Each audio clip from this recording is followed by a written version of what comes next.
y os pido por favor que os presentéis. Y tenemos aquí a Irina Castro de Portugal. Buenos días, mi nombre es Irina Castro, soy investigadora en el Centro de Estudios Sociales en la Universidad de Coimbra y ahora mismo estoy en paro debido a los recortes en el sistema científico y tecnológico en Portugal. Y puedo compartir con vosotros lo que ahora está ocurriendo y cómo se está creando la resistencia en mi país. Yo soy Alicia Durán, ¿no? Yo soy Alicia Durán, soy física, soy profesora de investigación del Consejo Superior de Investigaciones Científicas, pero estoy aquí, digamos, por mi militancia política y sindical. Soy militante de comisiones obreras, militante desde la primera época de Izquierda Unida, participando en el área de educación, universidades, investigación y también en la Fundación de Investigaciones Marxistas. Desde hace mucho tiempo soy responsable internacional del principal sindicato de enseñanza superior en Francia. Marc es uno de mis sucesores y ahora mismo soy el presidente de la Federación Mundial de los Trabajadores Científicos. Soy Elena Julen, soy profesora en la Universidad de Helsinki, lo que quiere decir que puedo ser profesora, hacer investigación y puedo supervisar, pero no me pagan. Trabajo en la medicina, en entomología y bacteriología, en enfermedades como el dengue, la malaria, etcétera. Distintas enfermedades transmitidas por los insectos. Mi nombre es Werner Zimmermann, soy profesor de filosofía en la Universidad de Múnich y miembro de Clare Hall en Cambridge, en Inglaterra, y también represento a mi propio instituto que se llama el Instituto de Diseño y Ciencia en Múnich y soy el director científico de ese instituto. Mi nombre es Peter Fleissner, yo vengo de Viena, en Austria. En mi trabajo de investigación soy un cibernético social, trabajo para la Comisión Europea en este país maravilloso, en una ciudad maravillosa, Sevilla. Trabajé ahí durante 4 años y aunque ya ahora estoy jubilado, ahora tengo mucho más trabajo que antes y comparto una pequeña ONG en Austria, Transform Austria. Vamos a empezar con Jean-Paul, vamos a mantener el orden que tenemos en el programa. Así que Jean-Paul, por favor, ¿puedes empezar tú? Mi intervención no va a ser muy larga, ya que ya hemos hablado del tema antes. Expresábamos a partir de nuestra experiencia nacional o regional, con lo cual voy a ser breve. Voy a dividir mi intervención en 2 partes, una sobre las tendencias importantes actuales en la investigación en general en Francia, tanto pública como privada, y la segunda parte voy a tratar de escribir sobre las resistencias, o sea, de resumir las resistencias tal y como me lo han pedido. El esfuerzo de investigación en Francia está estancado desde hace unos años. Solo se dedica un 2,15% del PIB a la investigación, de la cual es la mitad al Estado y la mitad al sector privado. El objetivo anunciado desde hace varios años de las fuerzas progresistas del 3% se cumplirá solo en 2017. El gobierno ha prometido subirlo al 3% en el 2017. Esta insuficiencia pública y privada debe de extraerse de la concepción y en los valores neoliberales que están ahora mismo en boga y desde hace varias décadas. Las grandes luchas que hemos llevado a cabo en los años 2000, Salvemos la investigación en el año 2004 y Salvemos la universidad en 2009, han retrasado la empeoración de la situación, pero no han invertido la tendencia. Está claro que hoy en día se trata de mantener para los dirigentes de las grandes empresas el CAC 40 en Francia se trata de mantener la tasa de ganancia y derivar al Estado las inversiones arriesgadas o a largo plazo. El balance de los empleos entre las contrataciones y las supresiones está negativa. Es negativa, perdón. La Francia está en retroceso y se deja adelantar en muchos ámbitos. En muchos ámbitos, perdón. El sector público le hace regalos al sector privado para estimular el crecimiento. Son regalos que no tienen contrapartida, que no tienen certificación o evaluación. Eso es una contradicción cuando vemos que en las herramientas establecidas hoy en día en todos sitios aparece la palabra evaluación. Esto atañe desde luego mucho más a los actores de las instituciones públicas que los de las instituciones privadas. Hablaba de los regalos del sector público. Los gastos de investigación se va a elevar a casi 6.000 millones de euros en 2014. A pesar de ello, la inversión en investigación de los grandes grupos, farmacia, automóvil, el cierre de algunos laboratorios, por ejemplo, el grupo Sanofi, en el ámbito de la farmacia, lleva a sus trabajadores a luchar para mantener estos laboratorios. El neoliberalismo inventa estrategias que llaman a vigilar, al control.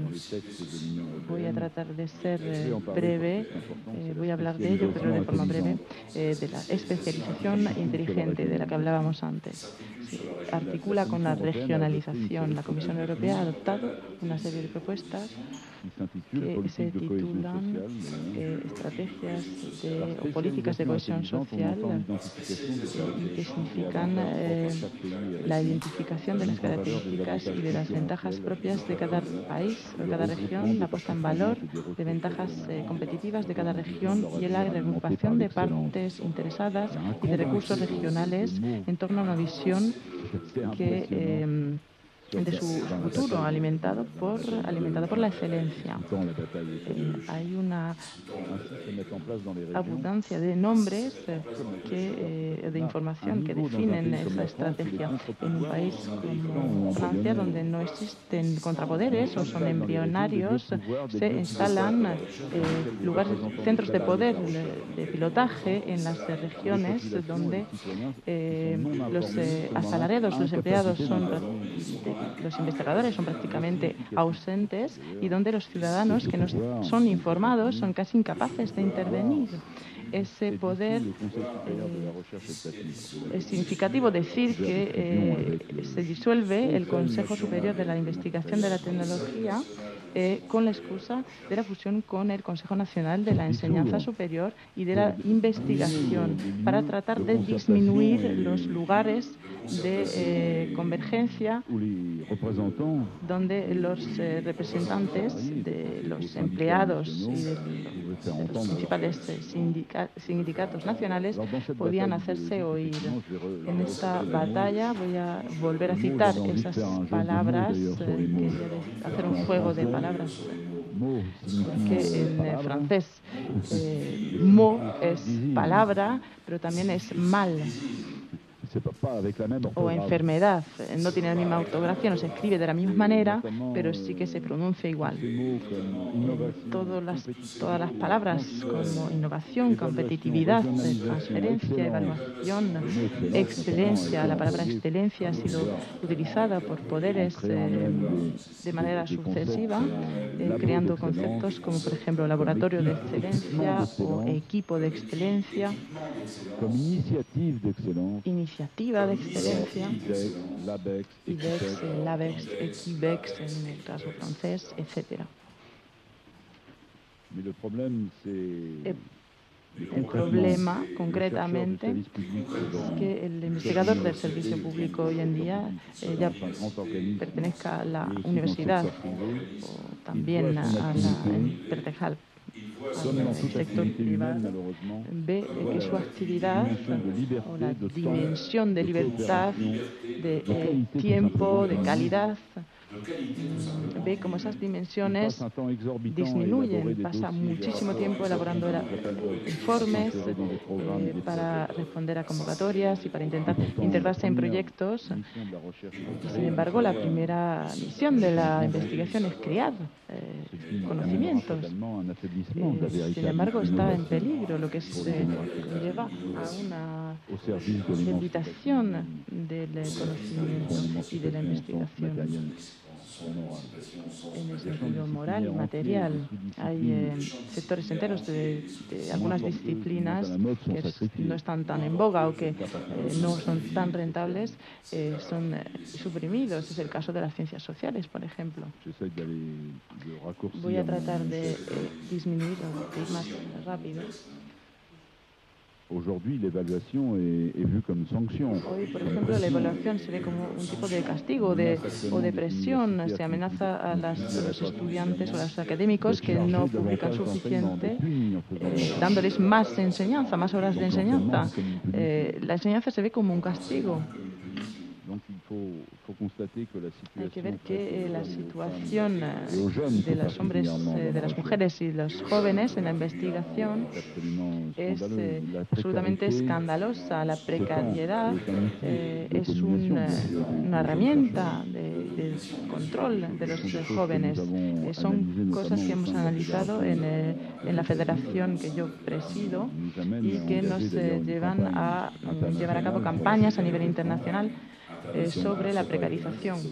No nos sorprendería, no se sorprenda recibir de nuestra parte documentos y textos y contribuciones que se han realizado en nuestra última Asamblea General sobre ese tema. Voy a pasar al punto 2 y hablar de las resistencias. Cuando mencioné las grandes luchas en 2004 y 2009 en Francia, está claro que desde hace 3 o 4 años las batallas que llevamos a cabo son defensivas o incluso la gran mayoría de nuestros compañeros, incluso si no están de acuerdo con esta evolución, no tienen otra solución que la de adaptarse, haciendo trampas o conseguir con palabras clave jugar para tratar de realizar lo que realmente quieren hacer.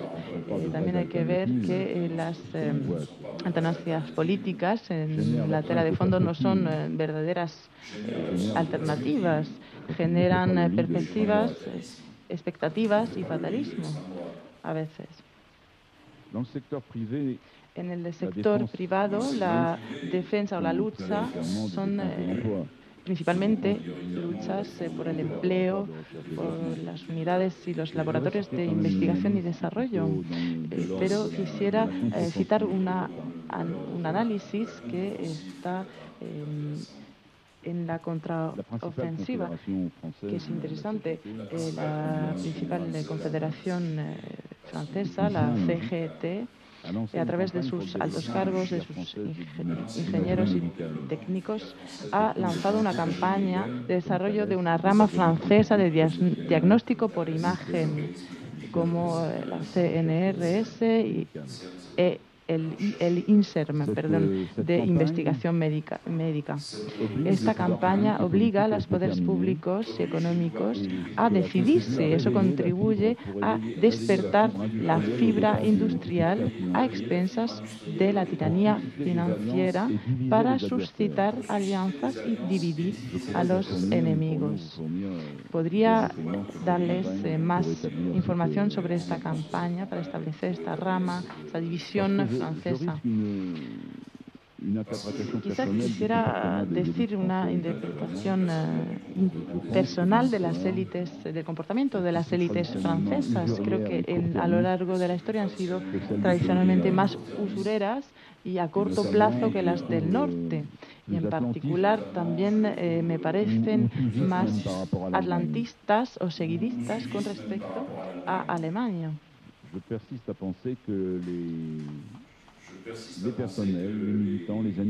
Creo que los militantes o los animadores de los movimientos sociales tienen una responsabilidad enorme en mantener la negación y en crear alternativas.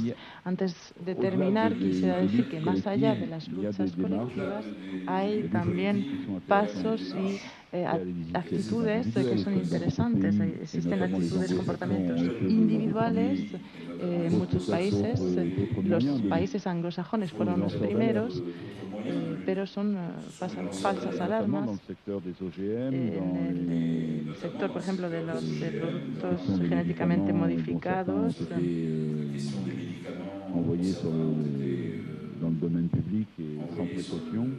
de los cuales algunos han sido introducidos en el sector público sin ninguna precaución. Ha habido campañas muy interesantes que han obligado los medios de comunicación a plantear preguntas y a denunciar la situación.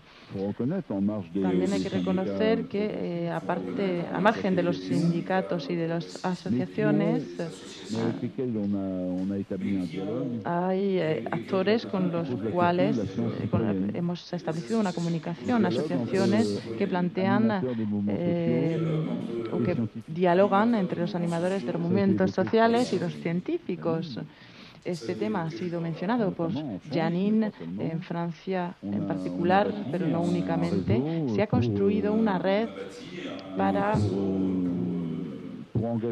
tratar de llevar a cabo ese debate y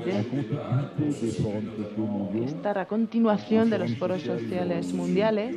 Un foro social Ciencia y Democracia se ha convocado en Dakar, en Brasil, en Túnez, concretamente. No es un diálogo que es fácil, pero es una experiencia que tememos que se debilite, pero que es interesante. Es interesante comparar el punto de vista de los científicos y de la gente que es externa a la ciencia y que piensa o reflexiona sobre ella. Es tan fundamental que habría que, de una manera u otra, seguir con ese trabajo. Y yo quisiera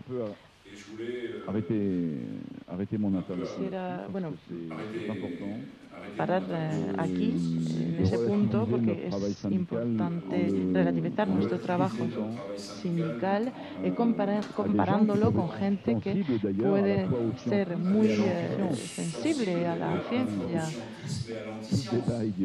y al debate ideológico en torno a la ciencia. Eso es importante para pensar en nuestras propias prácticas. Voy a parar porque en la conferencia que mandé había añadido el análisis sobre el nuevo modo neoliberal de organización y pilotaje de la investigación, pero les invito a darme su dirección de correo electrónico para que les pueda mandar ese análisis que sintetiza de forma inteligente y resumida el funcionamiento de organización y pilotaje de la investigación.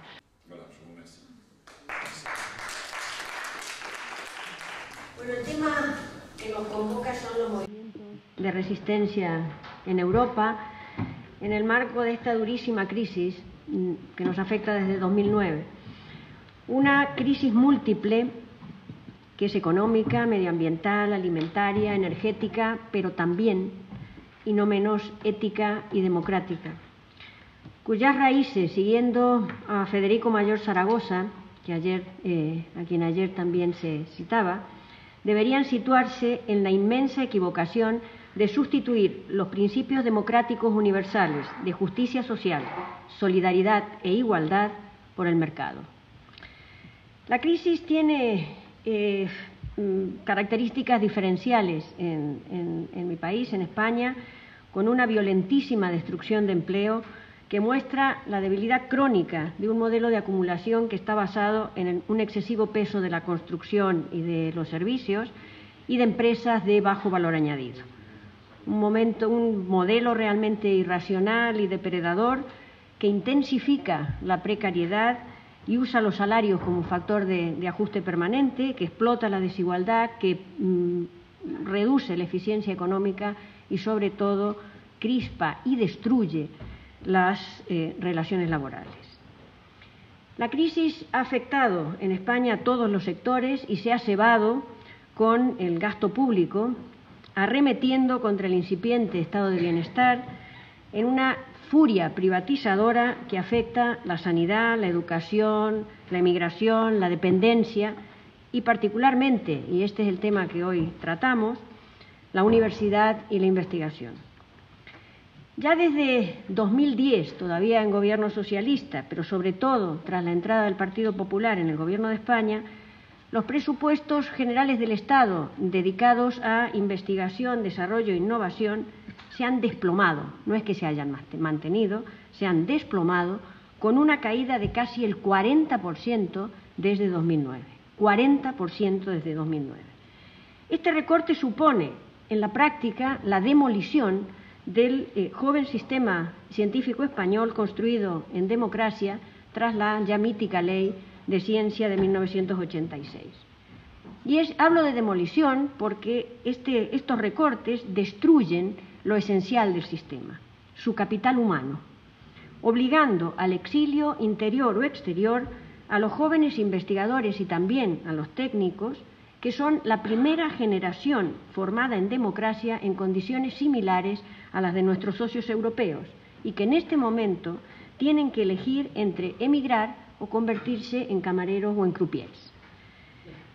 Lo peor, y lo digo yo que soy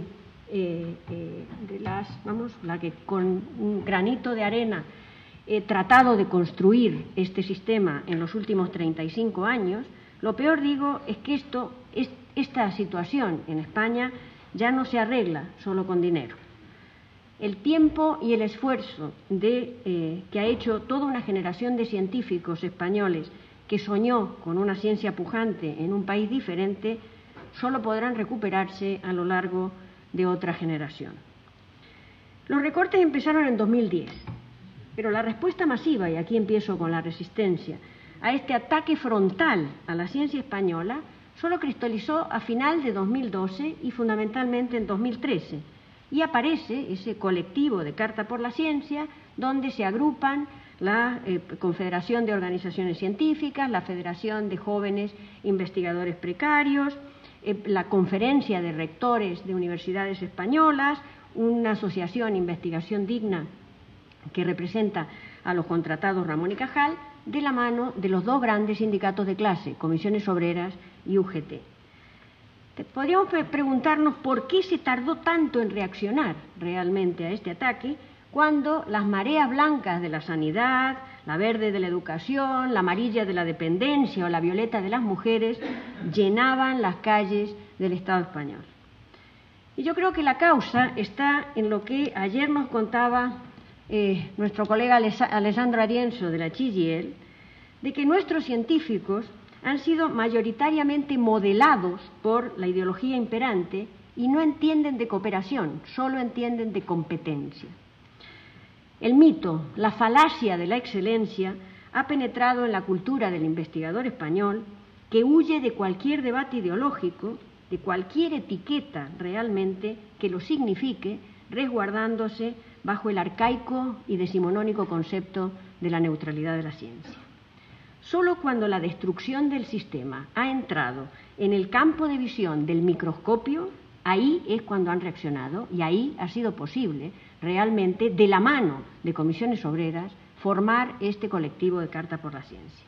Y esa movilización creciente en 2013, con manifestaciones, ha cuajado en lo que se llama el primer pacto por la ciencia en España, escenificado en el Parlamento español el 19 de diciembre de 2013 y que apoyan todos los grupos parlamentarios excepto el Partido Popular y sus socios de Unión del Pueblo Navarro.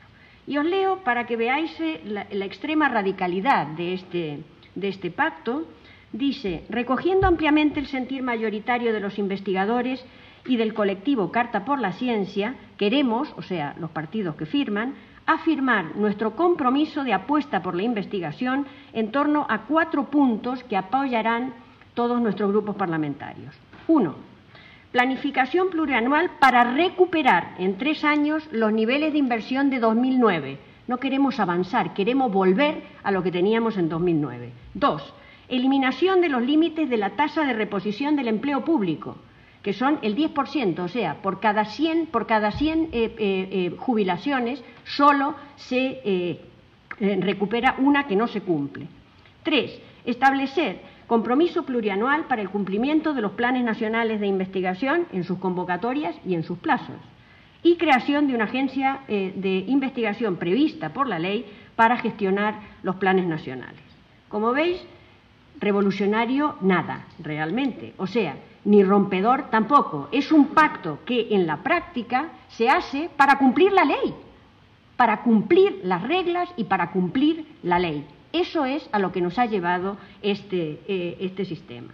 ¿Y cómo surgió Carta por la Ciencia? ¿Y cuál es el recorrido de este colectivo de Carta por la Ciencia? Porque de verdad no es posible entender la construcción de este colectivo sin hacer un poco de historia en la historia de las resistencias en el campo de la ciencia en España. Una resistencia que tiene su origen principal en la estructura y en la forma de financiación del sistema de ciencia, que es una financiación procíclica. ¿Qué quiere decir? Que aumentan mucho los recursos en épocas de bonanza, pero el gasto público cae en picado al menor síntoma de crisis. Una política exactamente inversa a la de los países desarrollados y a nuestros grandes socios europeos, que aún en el foco más caliente de la crisis han apostado por reforzar sus sistemas y por lo menos mantenerlos en el estado que están, pero no demolernos como el nuestro. La otra característica básica del sistema de ciencia español es la aversión realmente del sistema empresarial español a la ciencia y a la tecnología. Las empresas españolas tienen, todo el mundo lo sabe, dificultades muy serias para competir en actividades de contenido tecnológico medio o alto. ¿Y por qué? Porque, entre otras cosas, en la época de bonanza, el sistema empresarial español redujo la intensidad de inversión del capital.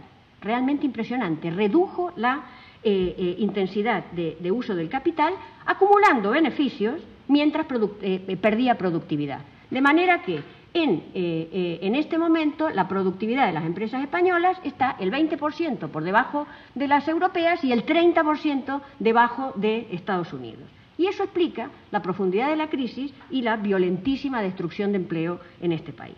Y por eso ha habido resistencias en todas las épocas de crisis, que las ha habido realmente, casi siempre encabezadas por comisiones obreras y por Izquierda Unida.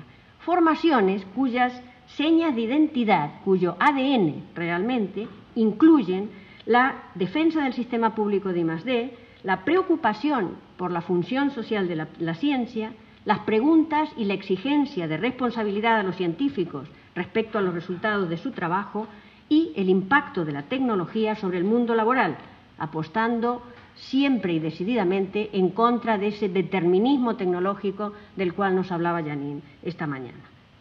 Tanto en comisiones obreras, a través de la sección sindical del CSIC y también de las universidades y de la Fundación 1 de Mayo, como en Izquierda Unida, a través del área de educación, que se va a llamar también de universidades e investigación, y de la Fundación de Investigaciones Marxistas, hemos durante los últimos 35 años debatido, estudiado, publicado, propuesto alternativas, iniciativas en la calle, en el Parlamento, en los laboratorios, desde la discusión de la primera ley de ciencia y hasta la crisis actual. Siempre hemos estado discutiendo, aportando alternativas. Y en estos 30 o 35 años siempre hemos defendido que el pensamiento crítico, en el sentido de pensamiento dispuesto a enfrentarse a la validación empírica y a la validación social, es una misión y objetivo esencial de la ciencia y de la universidad. En tanto producimos conocimiento y estamos dispuestos a discutirlo y a validarlo, los universitarios y los científicos tenemos que ser gente crítica con lo que trabajamos y con lo que producimos y, por supuesto, con el medio en que vivimos. Pero eso equivale en este país a ser sospechoso, incómodo o conflictivo. Palabras que definen a quienes no contestan con las respuestas previstas en cada caso, sino que opinan y se significan según se lo dicte su parecer o su conciencia. ¿Y eso qué quiere decir? Que no formamos parte del circuito oficial, no formamos parte de la academia en esto, somos ignorados por nuestros propios colegas y somos invisibles, somos francotiradores a quienes solo se reconoce en situaciones extremas. Y de esto hablamos realmente cuando decimos que se intenta modelar, limitar, domesticar los valores más positivos de la ciencia y de la universidad, y no solo de la ciencia y de la universidad, sino los valores más positivos de la democracia. Podemos decir, como siguiendo al coronel Aureliano Buendía, de los 100 años de soledad, que hemos combatido en 1000 batallas y que las perdimos casi todas.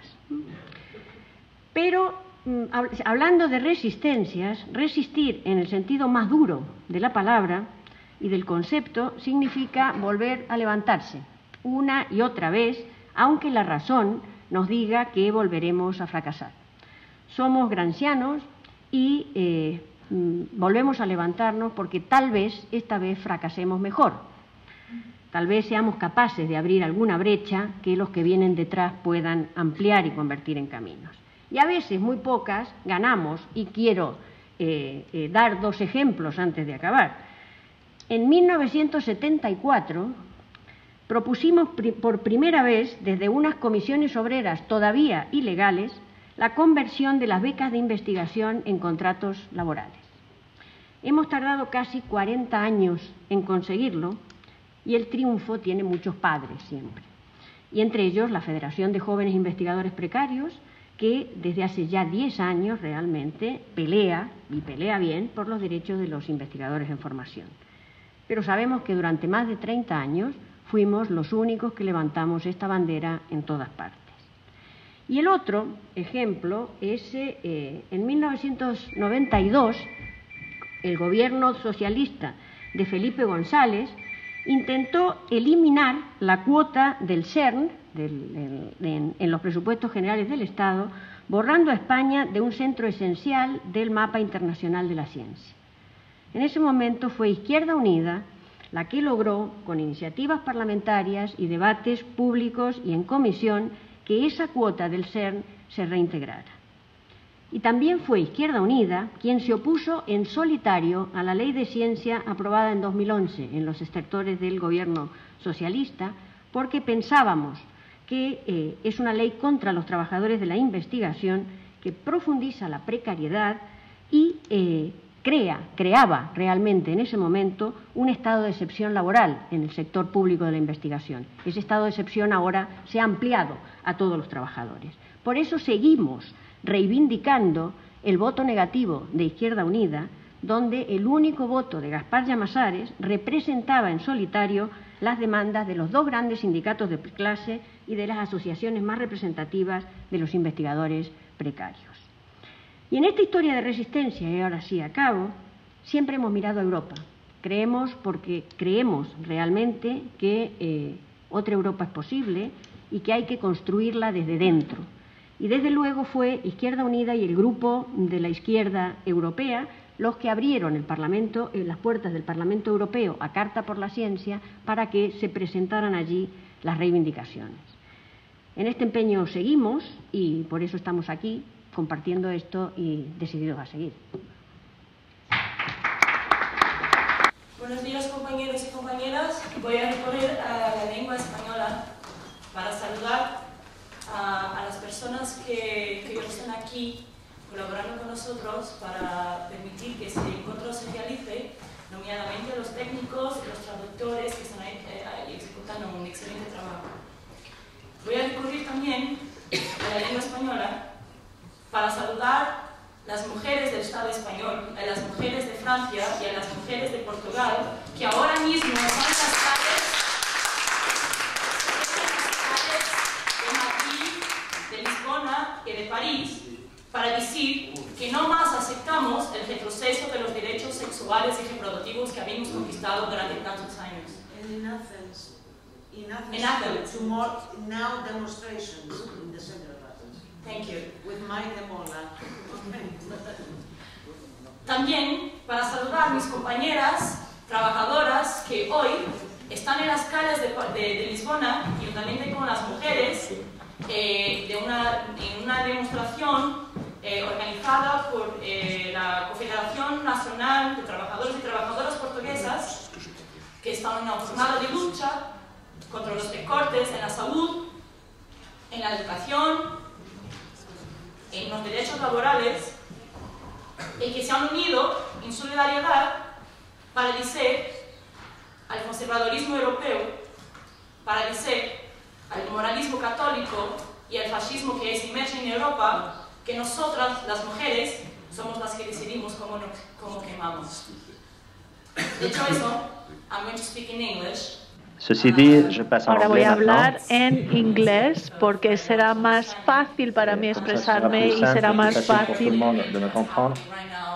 que me entiendan. Voy a intentar explicarles lo que está ocurriendo en mi país. Lo siento, a mí me gusta hablar de pie, no me gusta hablar sentada. Creo que ahora estamos viviendo un momento histórico en la ciencia y la tecnología en Portugal.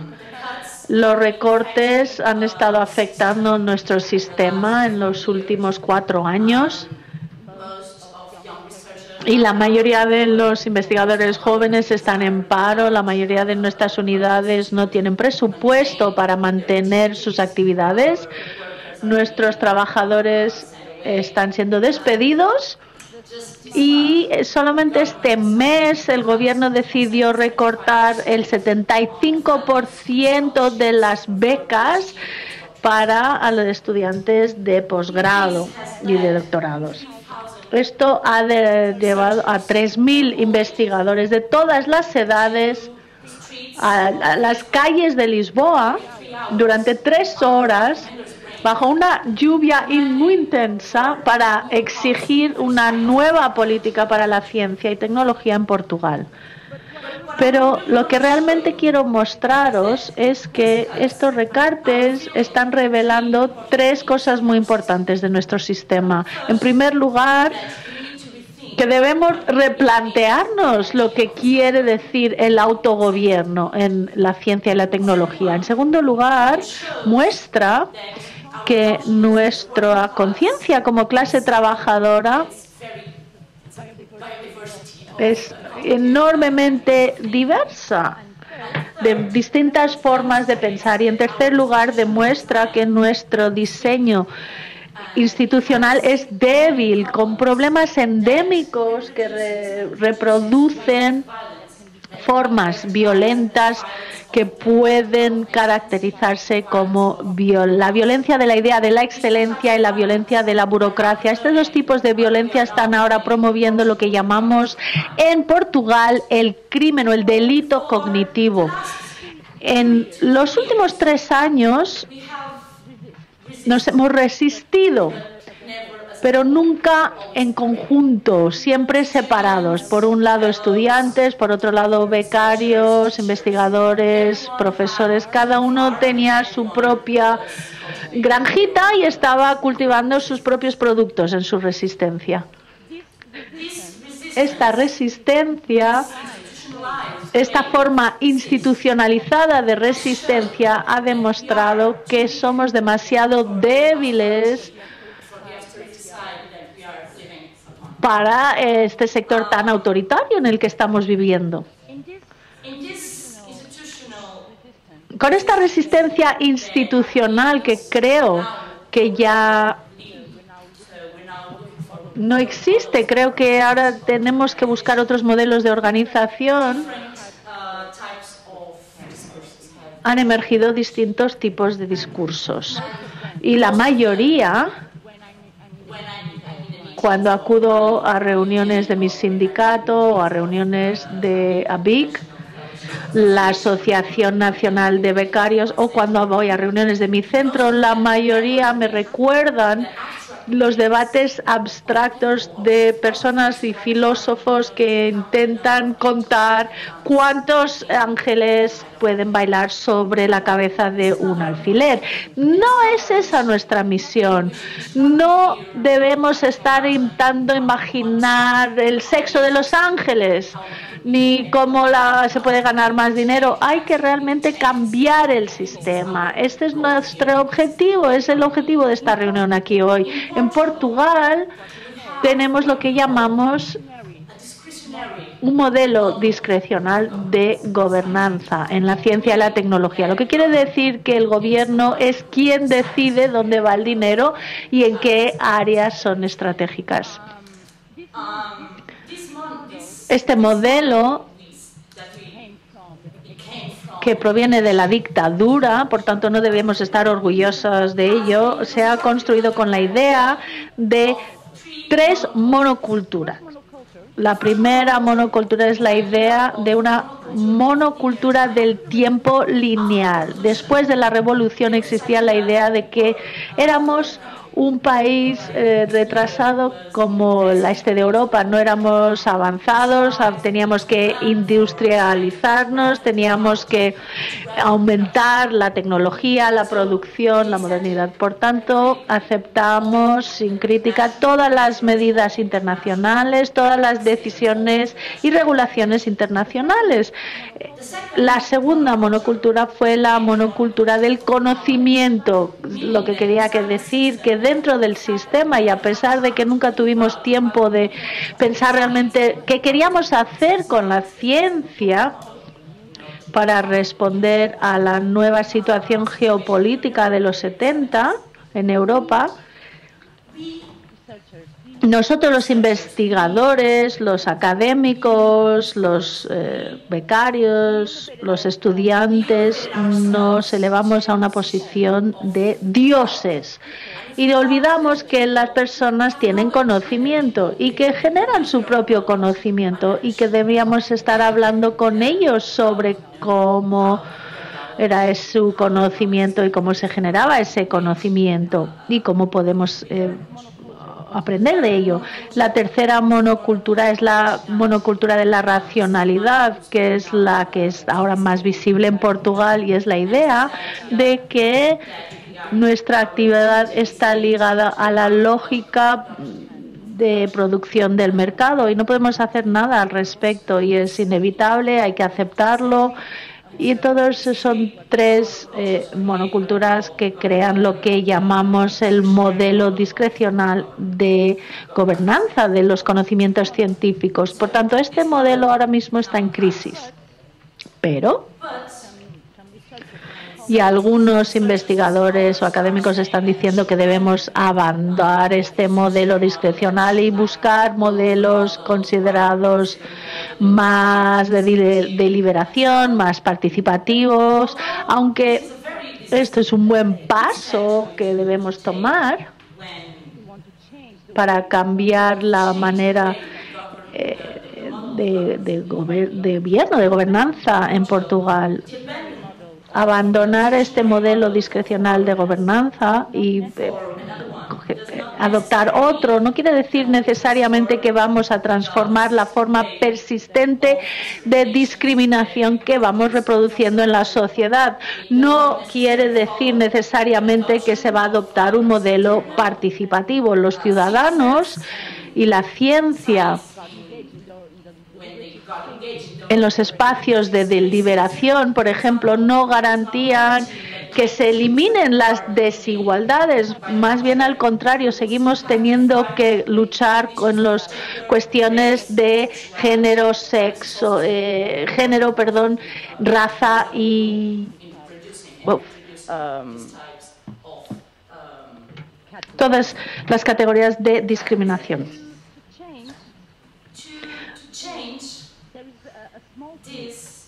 Hay un grupo pequeño que se ha creado para cambiar esto en Portugal, que proviene sobre todo de estudios críticos de pensamiento postcolonial, etc. Y sobre todo de la tradición de izquierda o la tradición anarquista, Y estos académicos, estos investigadores, están pidiendo lo que hemos denominado una ciencia revolucionaria, con una metodología anarquista. Para hacerlo, para conseguirlo, hacen falta 3 pasos muy sencillos, pero que son muy difíciles de conseguir. El primero es descolonizar nuestro pensamiento. La segunda es reconocer que otros tienen conocimientos y generan conocimientos. Y en tercer lugar, tenemos que implicar el conocimiento científico en la sociedad. Pero esto quiere decir que no vamos a resolver los problemas diarios de las personas. Vamos a abordar los problemas complejos de la sociedad. Esa es nuestra norma. Nosotros no estamos trabajando para resolver el problema de una joven que esté en una situación precaria, pero sí debemos abordar la precariedad en su conjunto como un problema de la sociedad, y creo que esto es lo que debe hacer academia, implicarse con la sociedad.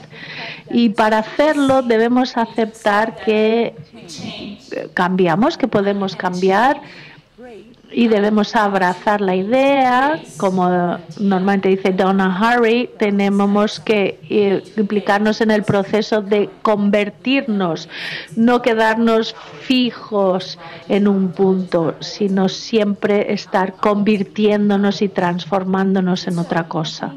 Por tanto, para terminar mi comunicación, creo que la gran resistencia viene de un movimiento de justicia cognitiva. Esto es lo que debemos hacer aquí, creo yo, en este grupo. Hace falta una ciencia revolucionaria y hace falta una justicia cognitiva. Gracias. En primer lugar, debo pedir perdón porque he estado aquí muy poco tiempo en la reunión. Lamentablemente tenemos problemas de organización y también a lo mejor salgo un poco del discurso, ese es el riesgo, pero la verdad es que no estoy tan bien informado sobre la situación en Alemania como vosotros podéis estar de la situación en vuestros propios países. Lamentablemente, antes de venir a España, tuve la posibilidad de preparar material relevante al respecto, pero es muy evidente que la situación no es muy diferente. De hecho, en cuanto al discurso académico, es prácticamente igual. Voy a ser enormemente breve y esto os alegrará porque normalmente no es a lo que acostumbro a hacer. El primer punto, me voy a centrar en la teoría, que bueno, es algo diferente, sencillamente porque toda mi vida me he dedicado a la teoría. Pero os daréis cuenta que mi tipo de teoría está muy orientada a la práctica. En primer lugar, entonces, lo que yo veo y lo que he leído con gran interés, lo que se llama Changer d'Europe. Antes de venir aquí leí esto sobre el cambio de Europa y que indica que los problemas subyacentes de todo esto son problemas que siempre hemos tenido. No estoy visualizando una crisis permanente de los últimos años como algo que sea innovador de alguna manera, porque lo que podemos observar es lo que podíamos haber observado si hubiéramos estudiado la teoría marxista desde el principio. Estamos hablando de un problema que ha estado presente desde al menos 120 años ya. Lo que yo pienso es que lo que hemos aprendido con la teoría marxista, y yo personalmente me he sido educado en las filosofías de Sartre y Bloch, y entonces soy consciente de que el problema a lo mejor ha cambiado en sus detalles y con algunas diferencias regionales, pero el problema estructural, sin embargo, sigue siendo el mismo. Y por tanto, ¿cuál debe ser el enfoque para identificar el problema estructural, determinar el problema original? Si vemos con atención, podemos ver que no es más que una cuestión de los cimientos de todo esto. Es decir, lo que tenemos que hacer en primer lugar es ver las causas estructurales subyacentes de todo esto y luego ver cómo estos cimientos se han cambiado en términos históricos. Y hablando de términos históricos, me refiero a lo que conocemos de la teoría marxista original, me refiero evidentemente a la teoría de Marx y Engels. Después de todo, esto a lo mejor no nos llevaría a conocer el sexo de los ángeles, pero sí podría llevarnos a saber de qué le estamos hablando en primer lugar.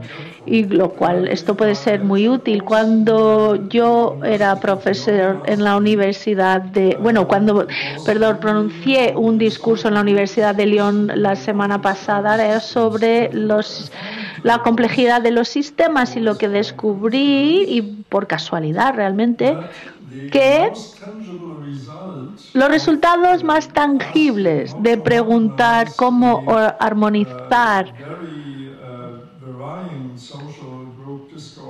los discursos sociales tan variados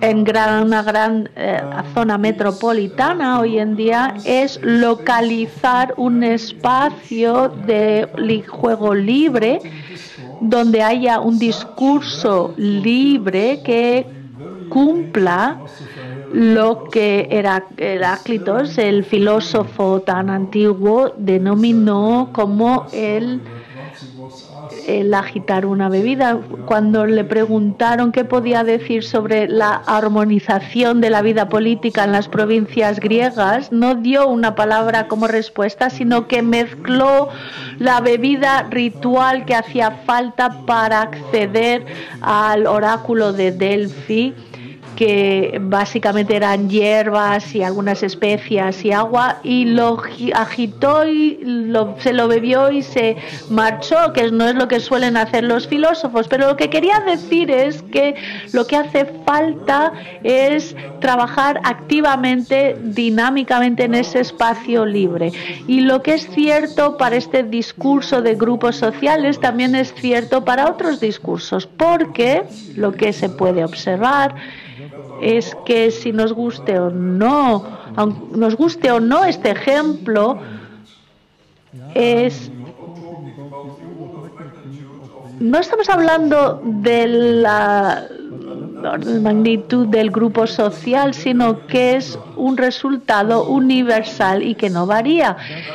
Quiero decir que el problema crucial de lo que estamos hablando hoy aquí es la cuestión de la economía de independencia bruta. Es decir, todos estos problemas emergen, no solo han emergido en los últimos 10 años o así, sino que han emergido en general, porque la economía es algo que por definición está orientada a lo bruto. Ese es el paradigma de la teoría económica. La cuestión entonces es cómo definir una economía que no dependa de lo bruto, es decir, donde no estemos obligados a acelerar todos los procesos, sobre todo los procesos de obtener información todo el tiempo para estar mejor que antes.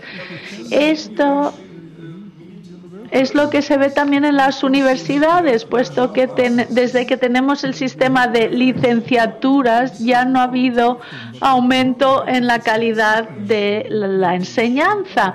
sino que ha habido una aceleración. Es decir, los alumnos tienen que aprender más en menos tiempo, pero no se puede. La mayoría a lo mejor pueden ser brillantes, pero solo en privado. Es decir, simplemente lo que estamos haciendo es reducir la calidad de la enseñanza y el resultado es lo que denominamos la excelencia. Antes era al revés.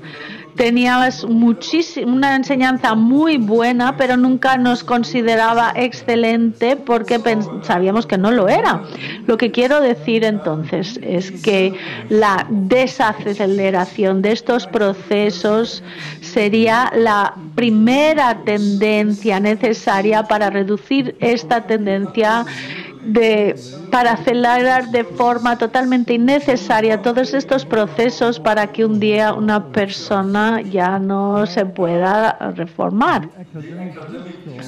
El discurso académico con respecto a lo que acabo de decir es que realmente lo que es universal, el FONAL, a pesar de todas estas diferencias regionales, me refiero a lo que dijo nuestra colega griega antes, cuando estamos buscando algo universal, debe ser ese discurso académico, pero la pregunta es cómo podemos establecerlo dentro de lo que nos dan, dentro de un marco institucional.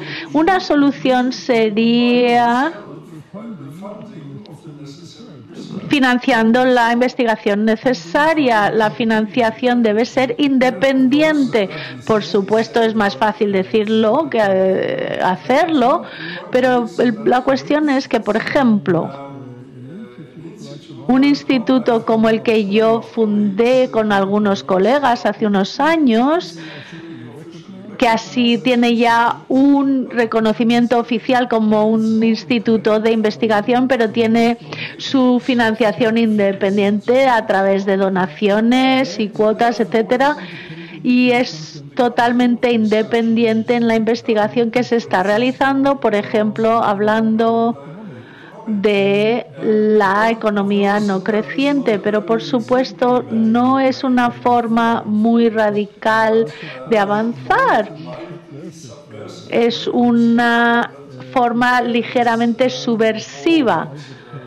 Es lo que yo preferiría después de mucho tiempo de hablar de teoría en vez de aplicaciones prácticas. Y entonces voy a concluir que en cierta medida hay dos puntos: volver a los cimientos, a las raíces y hacer nuestra propia investigación. Pero para poder hacer nuestra propia investigación hay que conseguir nuestros propios fondos, recaudar nuestros propios fondos o utilizar las instituciones disponibles en el sentido de que seamos independientes para realizar nuestra propia investigación independiente. La idea es que esto es lo que está unificando a la vez a todas las regiones europeas. Es bastante natural que tenga muchos contactos de trabajo con España, Italia y Grecia, etcétera, porque esta es la base del discurso sobre el cual podemos basar las ideas y por eso estamos aquí sentados reunidos hoy. Muchas gracias.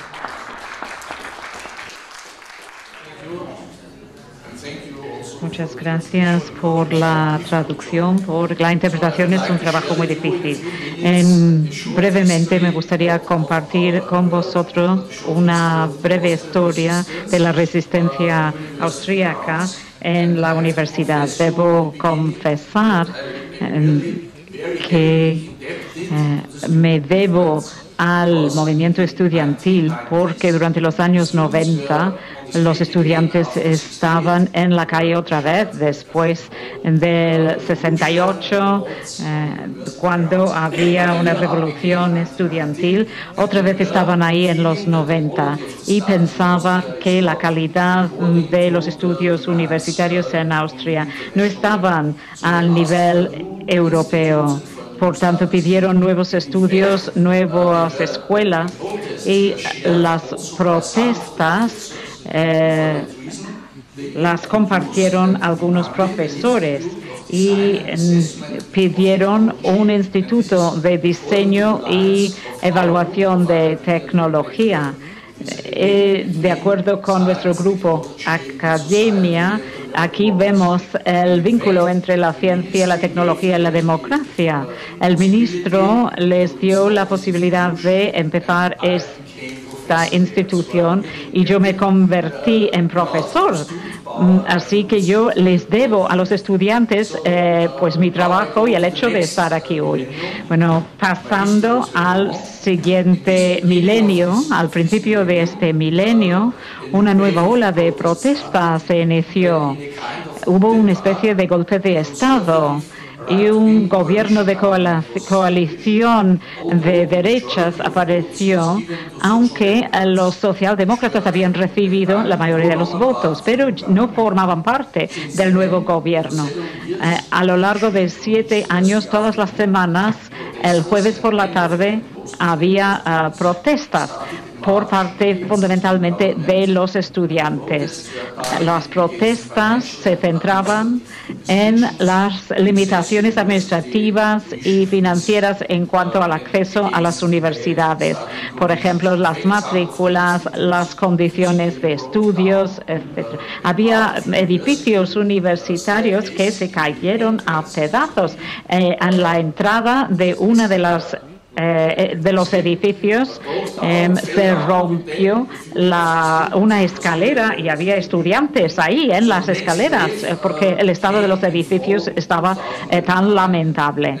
La siguiente ola de protesta apareció en 2009 contra el proceso de Bolonia. Ya se había implantado el proceso en la Universidad de Viena, la Universidad Tecnológica de Viena, pero cuando se quiso aplicar en las facultades de letras empezaron las protestas. Se inventó un nuevo movimiento que se llamó Unibrand, lo cual significa nuestra universidad se está incendiando. Y eso afectó a las demás universidades en Austria y también en Alemania. La protesta fue excelente, los resultados fueron excelentes. Se protestó también contra la influencia de los mecanismos del mercado en el campo de la educación. Y los estudiantes querían revertir la tendencia hacia la polarización entre los académicos. Por ejemplo, había estudios light para las masas y luego había estudios para una minoría elitista que podía pagar estos estudios. Exigieron mejor financiación y más democratización en las universidades. Durante el gobierno, coalición de gobierno conservador entre 2000 y 2006, la estructura de organización de las universidades cambió. El nuevo gobierno cortó la financiación para las universidades e introdujeron una matrícula. En 2002 se aprobó una nueva ley. Cada universidad iba a estar bajo el control de un consejo universitario similar al consejo de administración de las empresas. La influencia de las empresas dependía de la agrupación política del gobierno y aumentaron su fuerza dentro de las universidades. Teníamos representantes de la gran industria en los consejos universitarios y eso sigue así hoy. Toda la democratización de finales de los 60 desapareció, se desmanteló, todas estas estructuras democráticas desaparecieron y el rector se convirtió en una especie de monarca en la universidad, la única persona que podía delegar las decisiones en otras personas o consejos, órganos dentro de la universidad. Se sigue eligiendo al rector, pero se le da mucho poder al consejo universitario. Una de las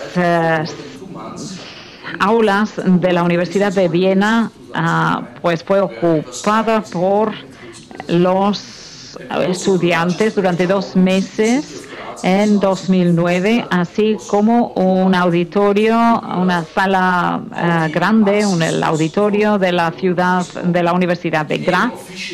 Y la protesta se llamaba Audimaxismus. Se convirtió en la palabra del año en los medios. En ese momento se abrió el auditorio a los sin techo para que pudieran dormir ahí. Los estudiantes pues no estaban de acuerdo sobre esto, no estaban de acuerdo entre ellos porque un grupo de estudiantes quiso que se les echara, aunque la mayoría estaba a favor de dejarles dormir ahí. Una pequeña ONG, Transform, se nos invitó a ofrecer charlas alternativas y seminarios en el auditorio. Y claro, pues cambiamos un poco el nombre. En vez de hablar de Audimaximus, es decir, auditorio principal, pues hablábamos de Audimarxismo.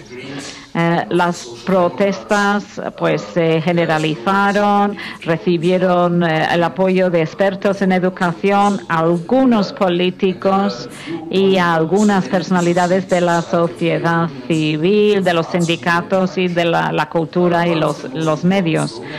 Una de las consignas de la protesta era el Bildung statt Ausbildung.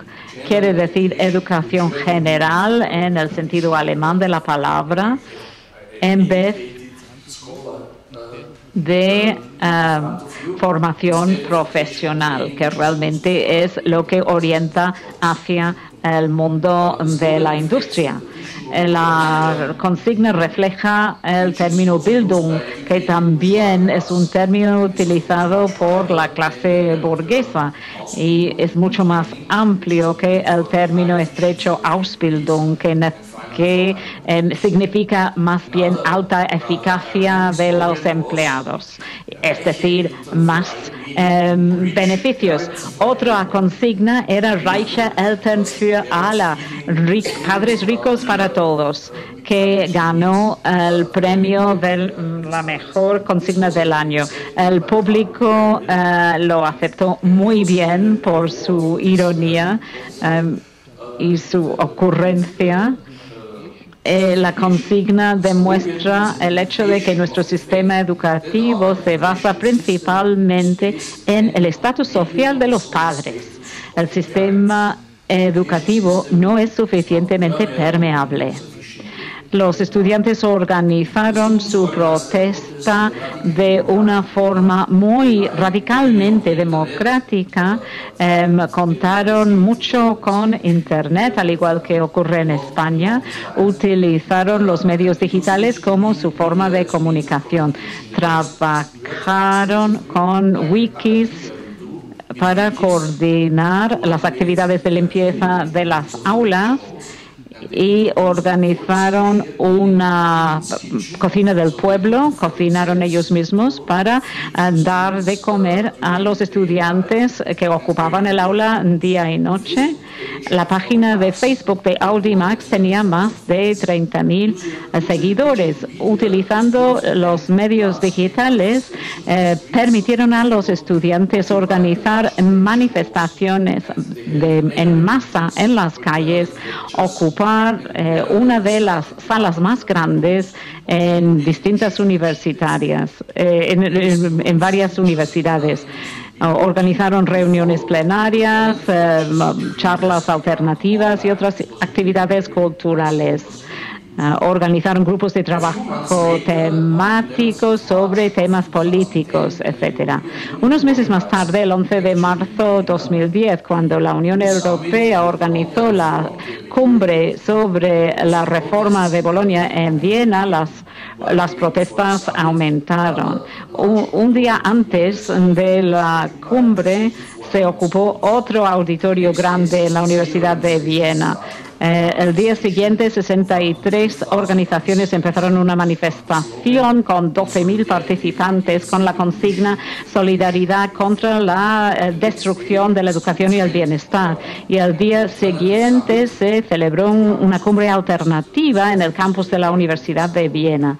Lamentablemente, aquí tenemos la parte negativa, en los años siguientes pues no se vieron ningún cambio en cuanto a la situación financiera, jurídica y democrática de las universidades.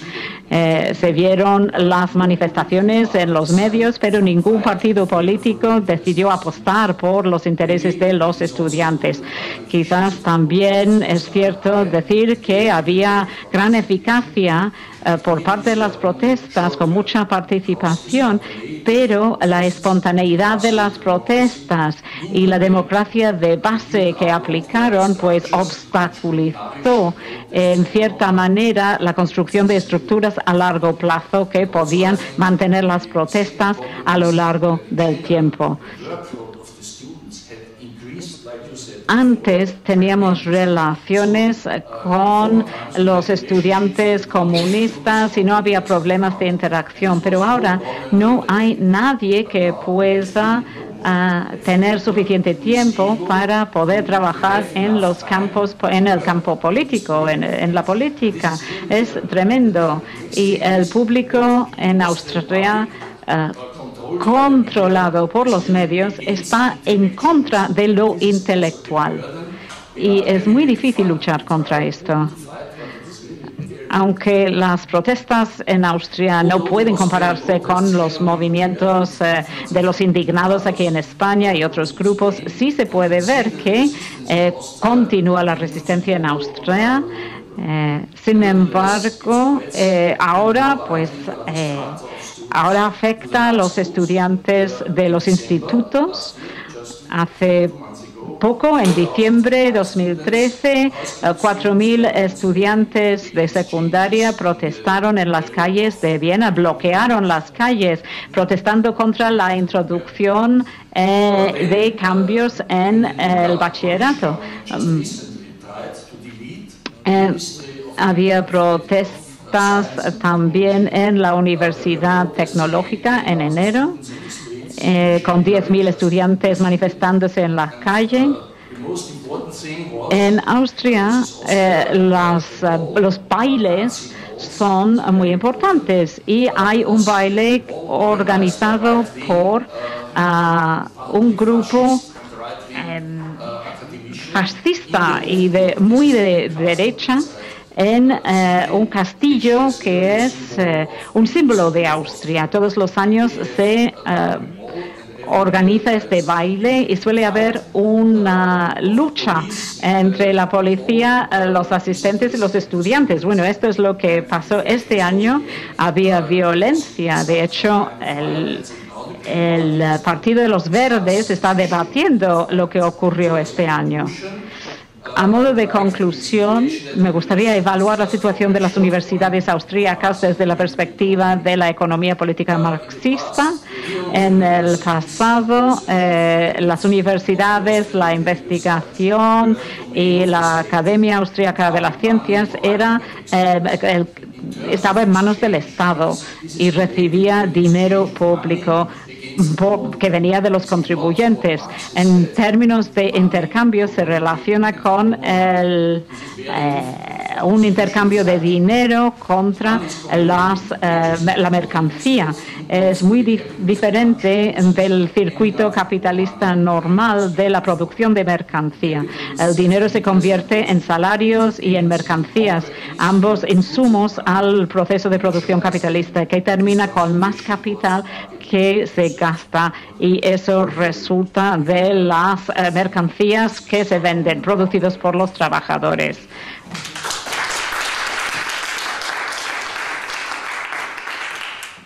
Mi presentación será sobre todo sobre la situación de los estudiantes en Finlandia. En primer lugar, quiero señalar que la generación del 68 formó la mayoría de los profesores, los burócratas y el personal de las universidades de Finlandia en general. Y esto no ha llevado a una organización más crítica y la influencia de los estudiantes sigue siendo muy marginal.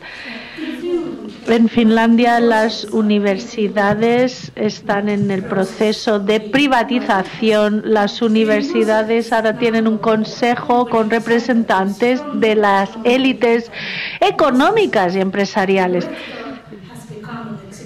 Y hay ahora un director ejecutivo con mucho más poder que antes, cuando estaba dominado por profesores. Las instituciones se han fusionado en grandes departamentos liderados por un director, igual que en una empresa. La crisis económica también ha recortado la financiación, por tanto el personal docente y de investigación ya no tienen recursos, las bibliotecas ya no tienen los recursos necesarios para la investigación, pero os sorprendería cuántos funcionarios hacen falta en estas nuevas maravillosas universidades.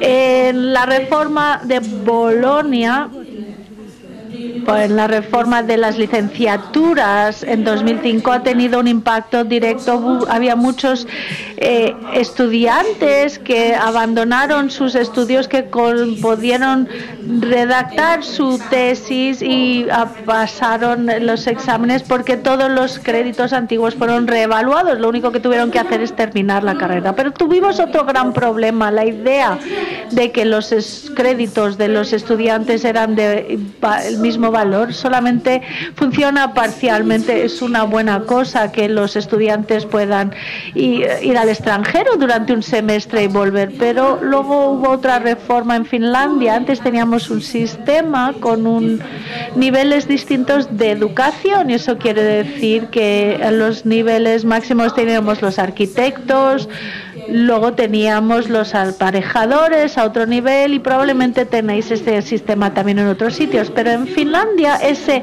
segundo nivel antes del máximo se transformó en algo denominado las universidades de las ciencias aplicadas, y eran equivalentes ahora al nivel universitario, y eso quiere decir que una persona con una licenciatura de estas denominadas universidades de ciencias aplicadas pueden continuar directamente a un programa de máster o de maestría en la universidad. Y os sorprendería cuántos alumnos aprenden en 4 años de universidad, porque estas personas que vienen de estas